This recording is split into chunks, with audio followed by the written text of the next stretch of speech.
I've found that nothing in life is worthwhile unless you take risks. Nothing, Nelson Mandela said.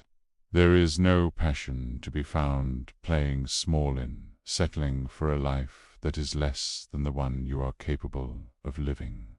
Now, I'm sure in your experiences, people have told you to make sure you have something to fall back on. But I never understood that concept. If I'm going to fall, I don't want to fall back on anything. I want to fall forward. At least this way, I'll see what I'm going to hit. Without consistency, you'll never finish. So do what you feel passionate about. Take chances. Don't be afraid to fail. There's an old IQ test with 9 dots, and you had to draw 5 lines within them without lifting the pencil. The only way to do it was to go outside the box.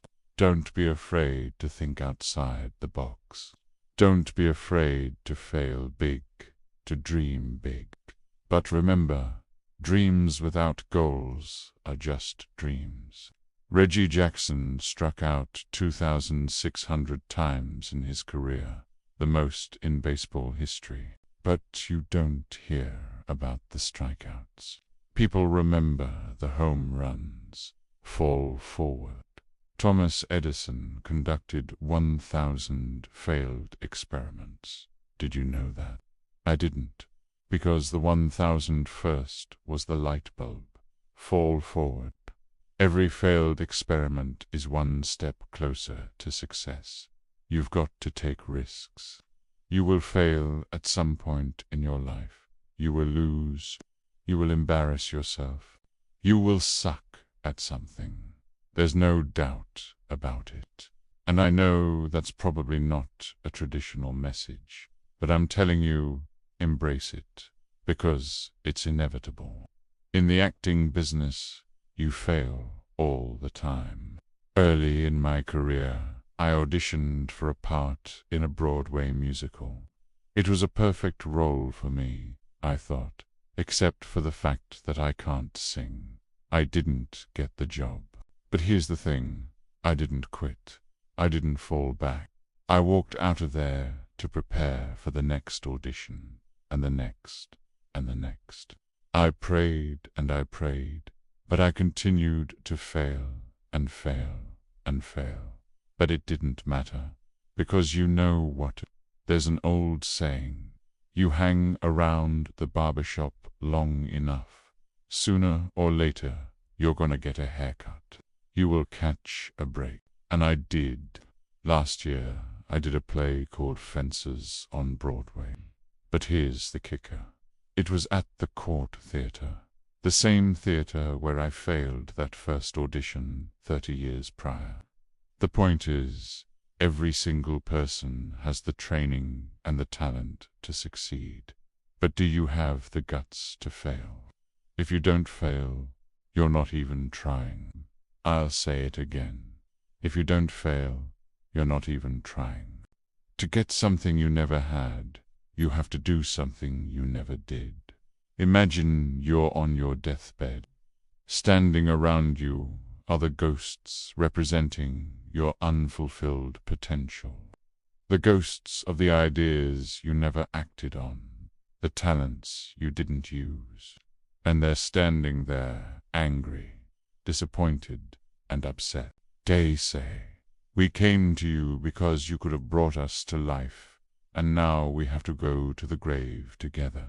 So I ask you today, how many ghosts are going to be around your bed when your time comes?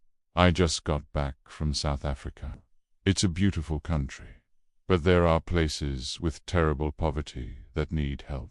And Africa is just the tip of the iceberg. The Middle East needs your help. Japan needs your help. Alabama needs your help. Tennessee needs your help. Louisiana needs your help. Philadelphia needs your help. The world needs a lot, and we need it from you. We really do. We need it from you, the young people. Because remember this, You've got to get out there. You've got to give it everything you've got, whether it's your time, your talent, your prayers, or your treasures. What are you going to do with what you have? I'm not talking about how much you have. Some of you are business majors, theologians, nurses, sociologists. Some of you have money. Some of you have patience. Some of you have kindness. Some of you have love. Whatever your gift is, what are you going to do with what you have? Now, here's my last point about failure. Sometimes it's the best way to figure out where you're going. Your life will never be a straight path. I began at Fordham University as a pre-med student. I took a course called Cardiac Morphogenesis. I couldn't read it. I couldn't say it. I surely couldn't pass it. So then I decided to go into pre-law, then journalism. With no academic focus, my grades took off in their own direction. I had a 1.8 GPA, and the university very politely suggested it might be better to take some time off. I was 20 years old, at my lowest point. Then, one day, March 27th, 1975, I was helping my mother in her beauty shop. There was this older woman, considered one of the elders in town.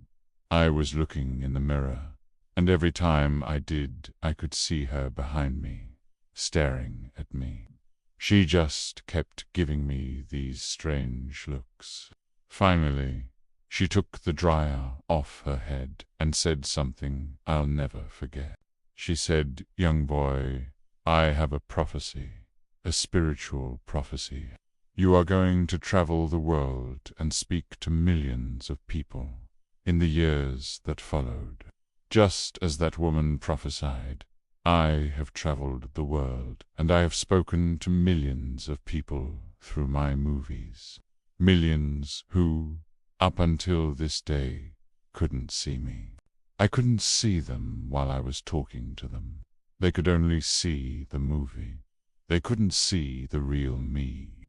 But I see you today, and I'm encouraged by what I see. I'm strengthened by what I see. Because taking risks is not just about going for a job. It's also about knowing what you know and what you don't know. It's about being open to people and to ideas, by the chances you take, the people you meet, the people you love, the faith that you have. That's what's going to define you. Never be discouraged. Never hold back. Give everything you've got. And when you fall throughout life, remember this: fall forward.